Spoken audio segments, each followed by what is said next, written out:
सबसे पहले भाई मन्नारे जगदीश जी पांडव को जोहार नमन करता हूं और उन पुरखों को भी जोहार नमन करता हूं जिन्होंने हमारे समाज के लिए जल जंगल जमीन के लिए हमारे लिए लड़ाई लड़ी थी, उनको भी जोहार नमन करता हूं। उसके बाद आप इस कार्यक्रम में इस क्लास से आप लोग पूरे विधानसभा और इस प्रदेश के तमाम कोने कोने से पधारे हुए गणवीर और गणवीरांगनाओं को मैं इस कार्यक्रम और विश्व आदि दिवस की शुभकामनाएं ज्ञापित करता हूं। साथियों, हम लोगों को समझने की जरूरत है कि हम विश्व आदि दिवस क्यों मनाते हैं।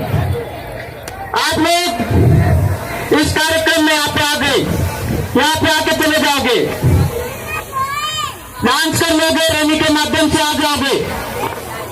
अगर यहाँ पे कोई लगता है, अगर अच्छी बातें बताता है, अगर उन बातों को नहीं सुनते हो, नहीं समझते हो, तो यहाँ आने का आपका कोई औचित्य नहीं है। आप लोगों को हर एक व्यक्ति की बात को सोचना और समझना होगा।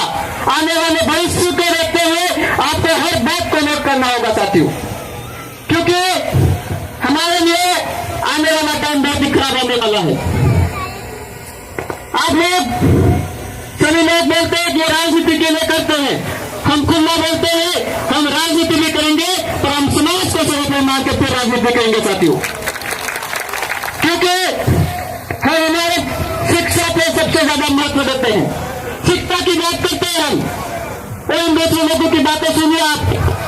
मैं एक बात बोलना चाहूंगा आपको। आज अभी 2-3 दिन पहले की बात है, हमारे मंत्री साहब काकड़ी डूंगी मुकदमों की जो फाइल है उसको रिटर्न ओपन करने की बात कर रहे हैं साथियों। तो हमारा मंत्री साहब से निवेदन है कि आप लोग हमारे 1167 सीट है उनको हमारे बेरोजगार युवाओं को देने का काम करिए, तो निश्चित तौर पर हम भी आपके साथ में रहेंगे। उसके बजाय वो क्या कर रहे, जिन लोगों ने आज दिन तक कांकरी डूंगी का जगह वो नहीं देखा, उन लोगों के इस फाइल में नाम है साथियों। तो सोचने और समझने की बहुत गंभीर बात है। आज हम लोगों को ये लोग धर्म के नाम पे लड़ाते हैं, धर्म की राजनीति करते हैं, ये लोग मंदिरों की बात करते हैं, कहीं हमारे अच्छा विचारधारा से कोई काम हो रहा है, कोई कार्यक्रम सक्सेस हो जाता है, तो ये कहीं न कहीं राजनीति के और अंधविश्वास की बात फैलाने का काम कर सकते हो। तो हमें शिक्षा की जरूरत है। हमारे पूरे विधानसभा क्षेत्र में आप एक भी प्राइमरी से लगाकर और प्राथमिक तक देख लीजिए, सीनियर सेकेंडरी स्कूल में देख लीजिए, स्कूलों की हालत क्या है साथियों। आपको पता लग जाएगा कि इन लोगों ने इतने सालों से क्या किया। हमारे बच्चों को अच्छी शिक्षा की जरूरत है। अगर बच्चे पढ़ाई करेंगे तो आरएस बनेंगे, आईएएस बनेंगे, डॉक्टर बनेंगे, इंजीनियर बन सकते हैं और अपने क्षेत्र का नाम रोशन कर सकते हैं, हमारे गांव का नाम रोशन कर सकते हैं, माता पिता का नाम रोशन कर सकते हैं। पर उसके लिए अपने बच्चों को अच्छी शिक्षा ही नहीं मिलेगी तो नाम रोशन कहां से करेंगे आप बताइए। स्कूलों में पूरा स्टाफ नहीं मिलता है, बैठने के वैसे जगह उपलब्ध नहीं होती हमारे बच्चों को। और एक और बात बोलूंगा मैं, आप मांझी से लगाकर गणवाते भैया अंबाता से आप लोग आए हो, अपने कन्या महाविद्यालय प्लासिया ब्लॉक में अपने बहुत ही लंबी मांग थी और उस मांग को लेकर भाई मन्नारे जगदीश जी पांडव ने 10 दिन तक धरना दिया था। आप सभी लोग जानते हो तहसील पे, और वो मांग पूरी हुई, और मांग पूरी होने पे प्राइवेटीकरण को बढ़ावा देने के लिए जो स्थानीय जो इनके दिमाग नेता लोग हैं वो जमीन का प्रस्ताव कोल्हारी में ले रहे थे, उसको रोकने के लिए हम लोग कलेक्टर के पास मालिकाओं को लेके गए और कलेक्टर के पास गए, हमने बात की।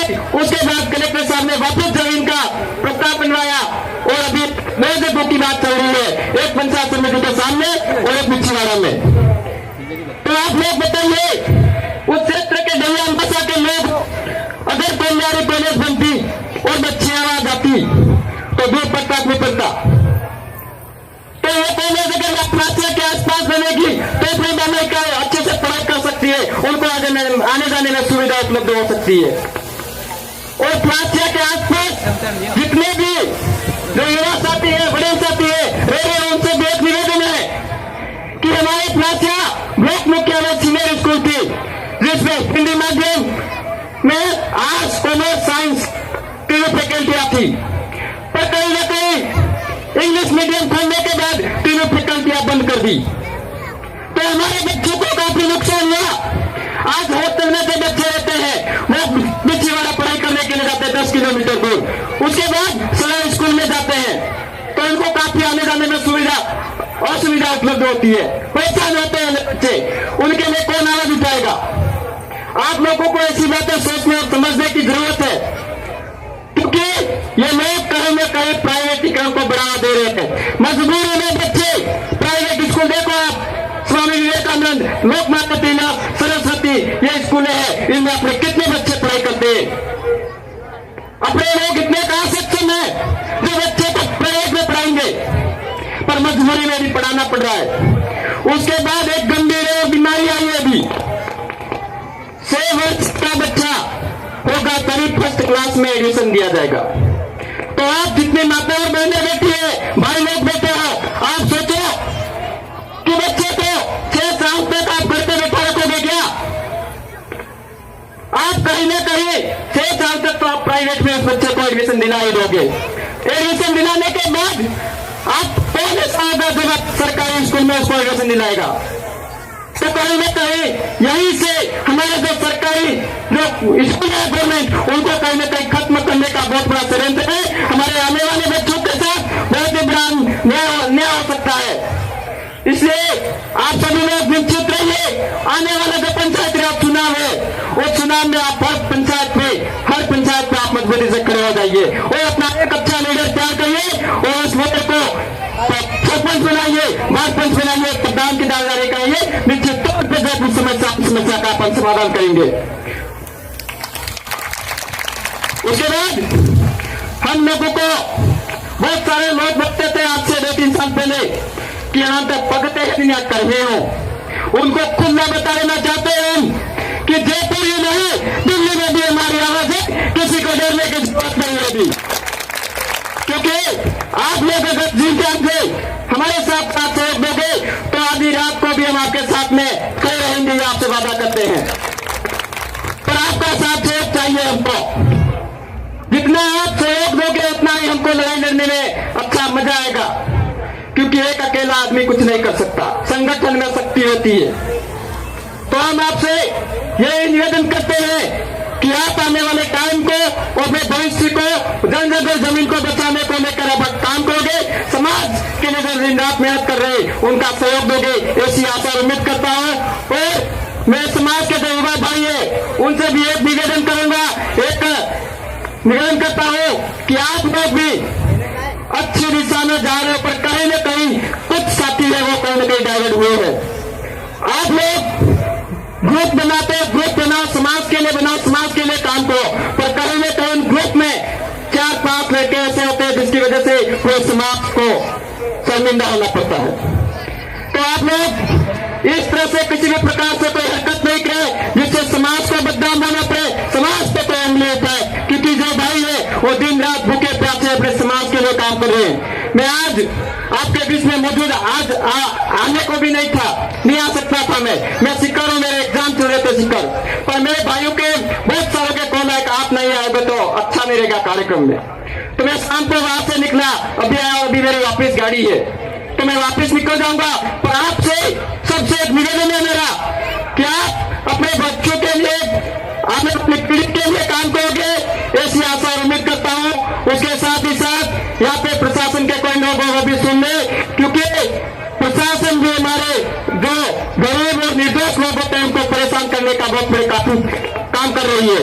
तो उनसे निवेदन है कि हमारे जो बच्चे हैं वो निर्दोष है, रास्ते में आगे जाते हैं, उनको काफी ऐसे फालतू में परेशान नहीं करे। अगर ऐसे परेशान करोगे तो हम थाने का घेराव करने का भी दम रखते हैं।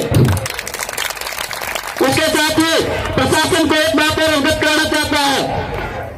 2 दिन पहले टूटगढ़ में जो एक भाई मन्ना जगदीश जी पांडव का बोर्ड लगाया था, उस बोर्ड को असामाजिक तत्व ने किसी न किसी लोगों ने उखाड़ दिया है। तो प्रशासन से मेरा निवेदन है कि तुरंत प्रभाव से वो कौन लोग है उनका पता लगाए और तुरंत प्रभाव से कड़ी से कड़ी कार्रवाई कराए। अगर ये कार्य नहीं किया प्रशासन ने तो निश्चित तौर पर हम थाने का घेराव करेंगे और बोर्ड भी लगाएंगे। प्रशासन कान खोल के सुने, उनकी कार्रवाई होनी चाहिए। इसके बाद मैं ज्यादा बातें नहीं करते, आप पुनः एक बार इस विश्व आदि दिवस को मनाने के लिए कुल्ला गांव में पधारे, अपना कीमती समय निकाल के पधारे, मुझे सुना समझा, उसके लिए आप सभी का बहुत बहुत धन्यवाद आभार व्यक्त करता हूँ। जय जोहार, जय आदिवासी, जय उत्तर प्रदेश। जोहार, धन्यवाद दिनेश जी, आपने बहुत अच्छी